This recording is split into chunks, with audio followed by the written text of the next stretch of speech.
Bonjour, je m'appelle Stéphane Moriou, je suis entrepreneur, consultant et chercheur, spécialiste du feedback. Je vais vous aider à sortir du désert du feedback dans lequel nous vivons trop souvent. Êtes-vous prêt pour le challenge ?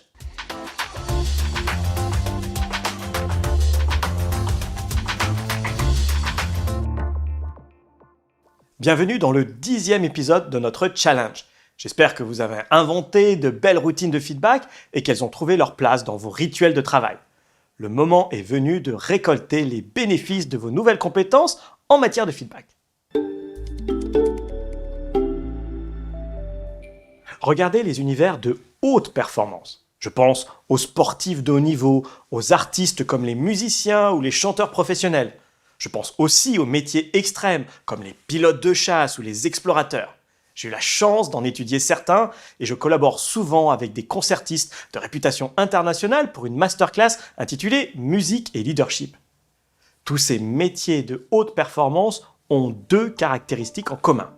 On y pratique le feedback presque tous les jours et quand on reçoit du feedback, on l'applique immédiatement. Le feedback est une clé pour atteindre la haute performance. On peut faire de la performance sans feedback, mais il est impossible de faire de la haute performance sans feedback. Et vous n'avez pas besoin d'être un athlète de haut niveau pour que cette règle s'applique. À titre individuel, le feedback permet de libérer son potentiel, quel qu'il soit. Il permet de se réaliser et de s'épanouir. Il permet d'aider les autres à le faire aussi, ce qui est un atout précieux quand on manage une équipe. Il permet de développer son employabilité grâce à une montée régulière en compétences. Et si vous êtes capable de l'utiliser en équipe, alors vous pourrez vous dire les choses rapidement et de façon constructive, maximiser ensemble vos potentiels et réduire les interférences qui pourraient vous ralentir. Bien employé, le feedback est donc un accélérateur de changement, un facteur d'innovation. Il offre aux équipes qui le maîtrisent un réel avantage concurrentiel. En résumé, le feedback utilisé à bon escient est un outil de haute performance humaine et de haute performance économique. Nous avons parlé de feedback au cours de ces 10 épisodes. Dans le monde du travail, le feedback est le seul outil que je connaisse qui permette d'allier exigence et bienveillance. Exigence sur les résultats et bienveillance envers les personnes. Mais ce dont nous avons vraiment parlé, c'est de remettre des temps de qualité qui nourrissent notre relation à l'autre. Nous avons parlé d'un mode de communication qui réduit les distances entre les individus. Nous avons parlé de générosité et de bienveillance.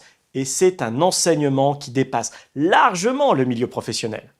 L'art du feedback, c'est d'abord de se changer soi-même. C'est apprendre à être à l'écoute de l'autre et être aussi à l'écoute de ses propres sensations.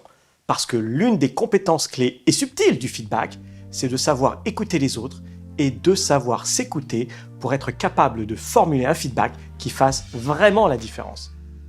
On étudie les mathématiques, l'histoire, les sciences, le sport à l'école. Peut-être qu'un jour, nos enfants y apprendront le feedback un peu comme on apprend une langue étrangère avec son vocabulaire et sa grammaire. D'ici là, je vous invite à mettre un peu plus de feedback dans vos vies et dans celles de vos proches. C'est un cadeau sans prix. Nous devons apprendre à le donner et à le recevoir avec sincérité et bienveillance.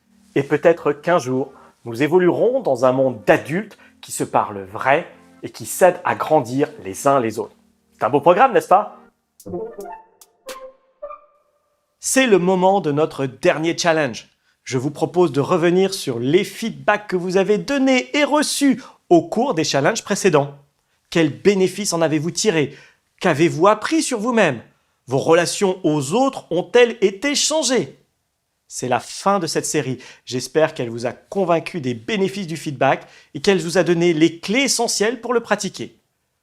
Pour conclure, je voudrais vous parler du pull que ma grand-mère m'a offert quand j'avais 10 ans. C'est un accessoire qui m'accompagne dans toutes mes conférences et qui est un peu devenu ma signature.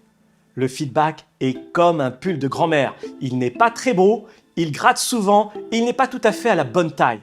Mais la prochaine fois qu'on vous en offrira un, répondez par un mot et par un seul « Merci ».